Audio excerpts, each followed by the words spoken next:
Okay, so as you guys know, um, I've really been slaying the uh, my. Okay, sorry about that. Yeah, okay. So it's David Tresco here.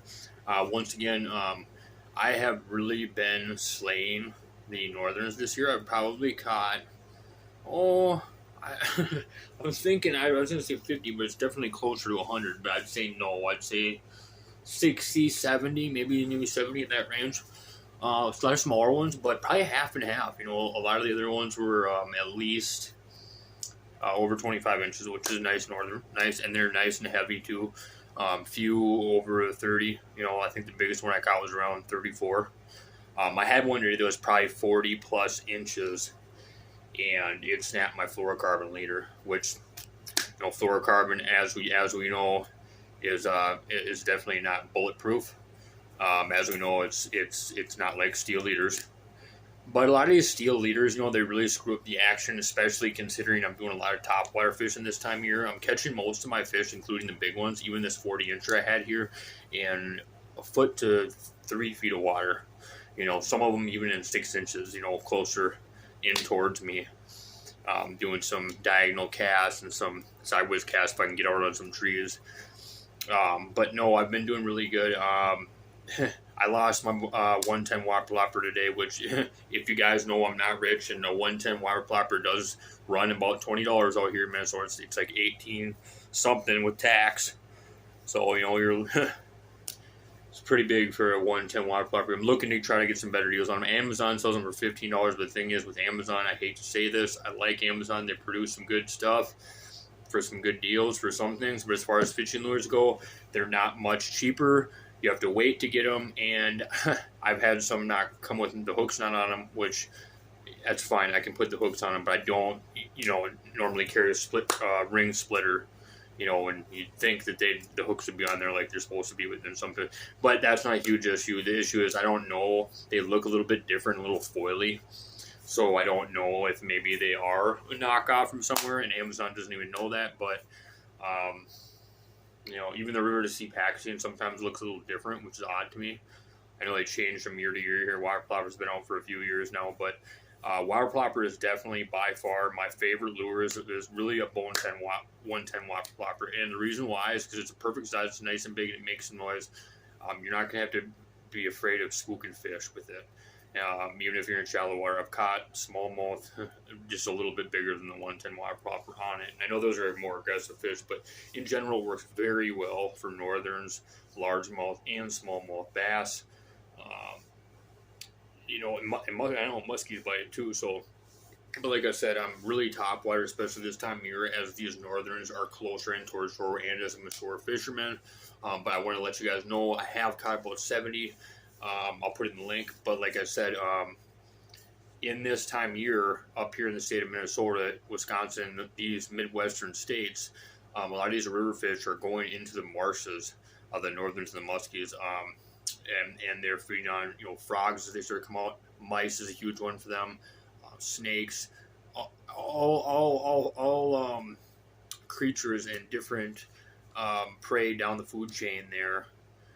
Northerns and muskie help to eliminate. They're also feeding on themselves, the cannibals. So if you do throw a larger like muskie type rod and throw like either a Savage Gear, or I saw the other really good lure was the Mike the Pike from Weston Lures, which I want to get. That's a really nice lure. It's a little bit smaller. It's like kind of a shallow crankbait, and it looks like a juvenile northern, which would be great probably all year round.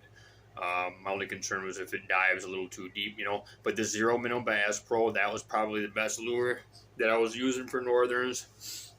It snapped. I lost two 110 watt ploppers, and that's pretty much it. I haven't lost a lot of lures. I think. Oh, I lost a search bait, 360 GT, the larger one. But yeah, I've been catching them mainly on. I caught a really nice, about 32-inch northern today. On a swim jig. It was just some random like cheap brands of swim jig. But then what I did is it had a really large, nice hook on it. So what I think it was Strike Hang actually. What I did is I put a large search bait tail on there, rib tail, paddle tail on there, white, same color, and that works. I've had a couple hits on that, and today I did have that really big northern on there.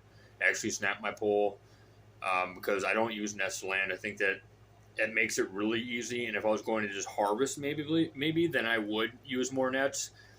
I'm going to try to keep this video a little bit short here, but like I said, I personally think it's more fun to just land the fish like a savage, wrestle with them, fight with them. If you do lose more fish and stuff like that, but most of the time I don't lose my lures due to that or anything like that. You know what I mean? If anything, I lose a fish, it pops off at the end there. But I usually try to tire them out a little bit. But I'm fighting, like I said, in real shallow water with a lot of weeds and algae. So it's been really fun. It's been very challenging.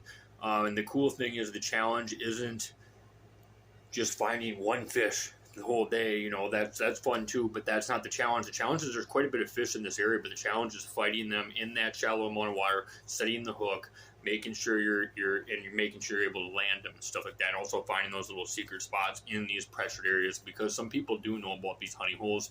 And like I said, but pretty much spread across the Midwest, you're going to be able to find different rivers. Minnesota River, Mississippi River is good year-round, but these marshes, especially this year with all this rain we have here in Minnesota, filling up these marshes, a lot of these fish are swimming through that shallow water. So if you're a kayak fisherman, a sword fisherman, instead of just hitting the drops all day long like you normally would, now that we have this higher rain up, my recommendation would to definitely be go and hit some of those more shallow areas where you're not going to suspect fish to be, but they're going to be in there. You're going to see birds doing little bird bass.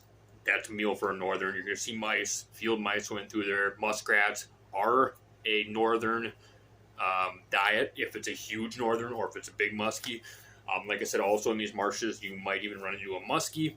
But like I said, I use fluorocarbon. I only use 20 pound. I used to use like 50 pound, but I don't like messing up my action at all, especially considering I use a lot of wake baits. I caught a northern today. There was 30 plus on the snake, 8-inch rattlesnake lure, kind of as a novelty.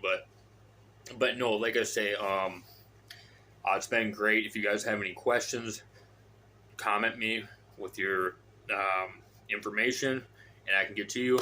But like I said, every year I pretty much clean house at this time of year as a sword fisherman on northerns. I don't think that's a huge thing or anything, but I do know how to catch bigger ones. I do know how to get on fish faster. I do know it works here up north, and I'd be happy to help you and give you some insight on that. Like I said, competition is few and far between for me, because yes, these places are pressured, but I will go into the marsh. I will get my feet wet. I do not care. So I will go to spots that a lot of people won't, and that allows me to catch a lot more fish. But anyways, it's already at 8 minutes here on this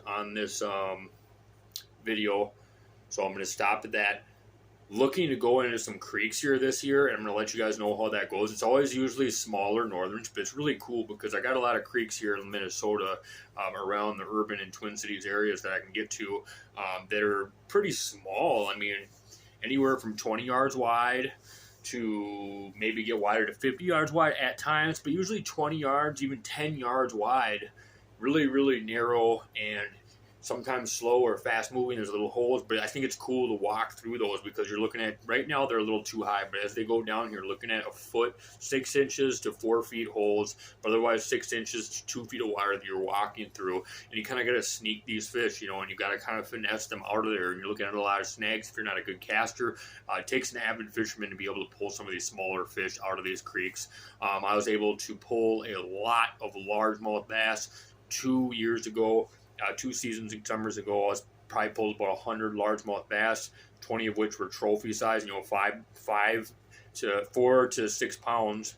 And here in Minnesota, that's pretty big fish. I mean, that's definitely trophy fish. The largest largemouth on record here is like 7 pounds 7 ounces. So when I'm catching a 6.4 pound largemouth, stuff like that, that's fish for the lifetime. So I've caught a lot of fish like that in smaller bodies of water, shallower bodies of water, which is kind of my specialty. I think it's great because a lot of people will be like, there's nothing in there, it's too shallow, you can't see anything. That doesn't mean anything. The fish are in cover. These are ambush predators. If there's any kind of weeds, outcroppings, timber, largemouth don't like timber as much for the most part unless you're on larger bodies of water. But in these smaller bodies of water, you're looking at weeds, you're looking at some rocky outcropping, stuff like that for these northerns and these largemouths to hide in. Also going to be looking for smallmouth. I've checked a couple of my river spots out for smallmouth where I usually slay smallmouth at. But it's just too deep right now. It's a little too fast running as a shore fisherman to be able to get out where I need to be. I might do a little bit of catfishing here come June, and just for a couple days to go with my buddy of mine likes doing that. Normally I don't do that, but I am a good catfisherman too. I did that completely 4 or 5 summers ago. I just completely kind of mastered catfishing. There's really not much to it, as you know. You got to find what kind of bait they're biting on in the area. That's a whole nother subject though, but it's kind of more of a patience game.